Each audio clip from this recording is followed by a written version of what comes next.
Hello everyone, this is Father David from St. Andrew's Episcopal Church, and I'm with Aggie Graham, and we're doing several short videos to encourage people to vote this year and every year.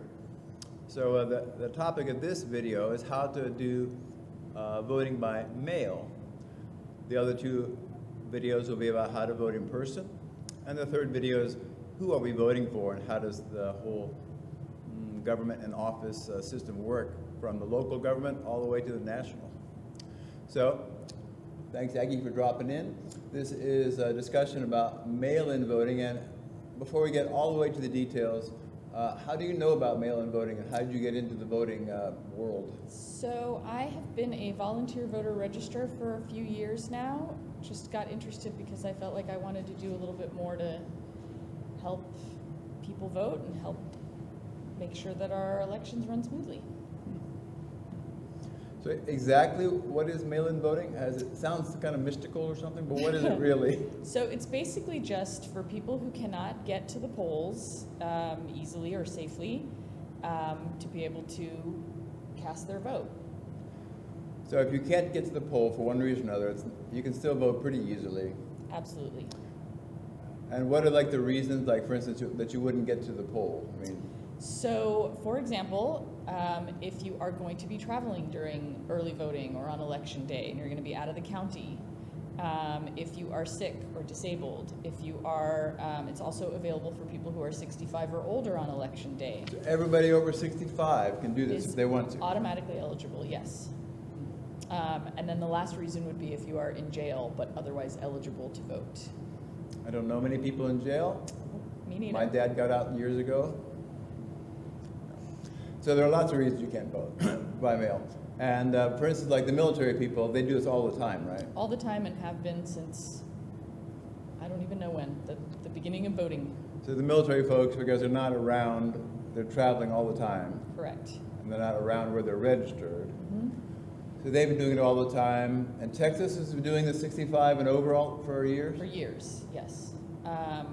Yeah, and most presidents actually vote by mail because usually they're not in their home states. Obviously, the president said it. Yeah. So President Trump and all the other presidents before him, if they're going to vote, they're going to do it by mail. Correct.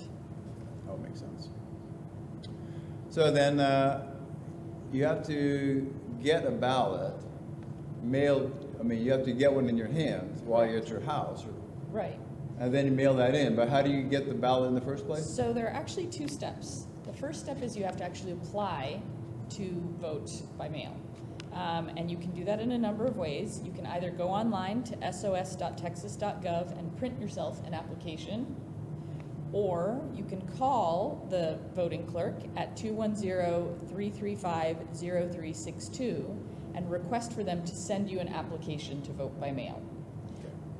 So you need to do that before October 23rd. October 23rd is the deadline to request voting by mail. But obviously you want to do it as soon as you possibly can to give the clerk and the mail folks time enough to send it out and time enough for you to return it and time enough for them to mail you the actual ballot. So you ask for a ballot, and you can call them on the phone and say, give me a ballot. You're requesting a ballot. You're actually, the first step is you're requesting the application to be able to vote by mail. Oh, okay. So you can, again, print that out, or you can ask them to mail you one. Once you've got that application in your hand, and the application to vote by mail looks like that, it's pretty easy. It's mostly name, address, and just the reason why you're voting by mail, along with your signature. Once you've returned that to the clerk, then they will mail you, then they will confirm that you're eligible to vote, and then they will mail you your ballot.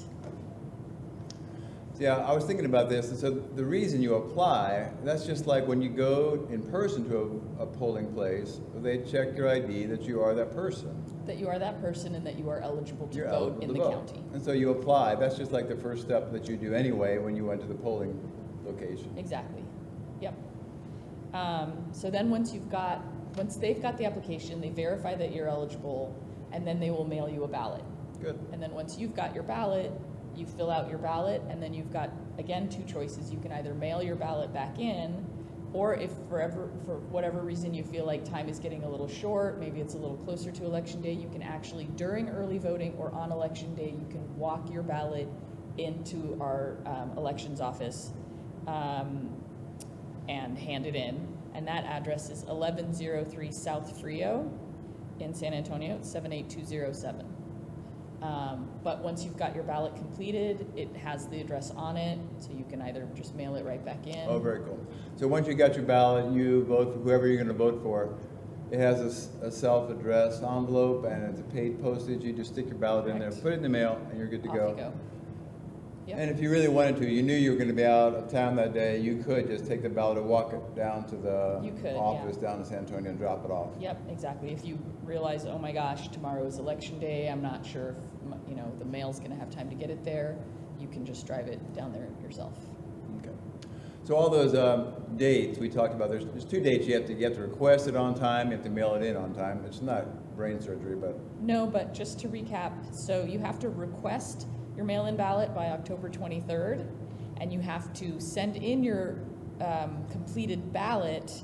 It has to be received by the clerk no later than November 3rd. November 3rd is election day, right? Right, exactly. So you have to mail it, a couple, 3 days before election day to give the post office time to get it to the clerk. So he's got to get to location by November 3rd. Correct. Yep.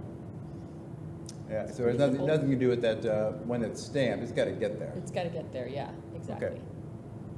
So it's not too tough.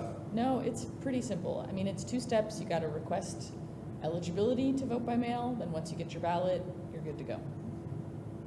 I work at Air Force Village. There's 2 villages, and there's lots of retired people there. I think they do this all the time. Yeah, there's been people who've just voted by mail every year since they became eligible, and that's just how they do it every time. Yeah, and all the military do it. Several states do it. And Texas has been doing it forever because it's 65 and up, so it's not like it's a new thing or something. No, not at all. Not at all. And the post office is used to handling, higher volumes when it's closer to elections, and it's really not a problem. Okay, so thanks for being here. I can't think of any other questions to ask you. We will put all those dates about when they have to be requested by and when they have to get to the mailed back in. We'll put it on the website. Great. We'll put all the phone numbers and the addresses for requesting about by application. That'll be online. Fantastic. So November 3rd is the big day. We want everyone to vote. I didn't do any preamble before this, but one reason we're doing the whole voting gig is just because we're trying to be a nonviolent society. And there's a million ways to be nonviolent, and how you talk, and how you drive, and how you handle your marriage. There's a million ways. And human beings tend to do the violence thing more than the nonviolence thing. And other countries, they don't have this opportunity. I mean, this is our one chance to switch leadership or keep leadership without having to do something with the military or any kinds of vigilante stuff. And this is the way a peaceful transition works. So, That's right. just as Christians and people following Jesus, we're trying to do the nonviolence, and that's why we're pumping up voting. So November 3rd is your voting deadline. And then thanks for watching this video where you've learned how to do mail-in balloting. Thanks for watching. Talk to y'all later.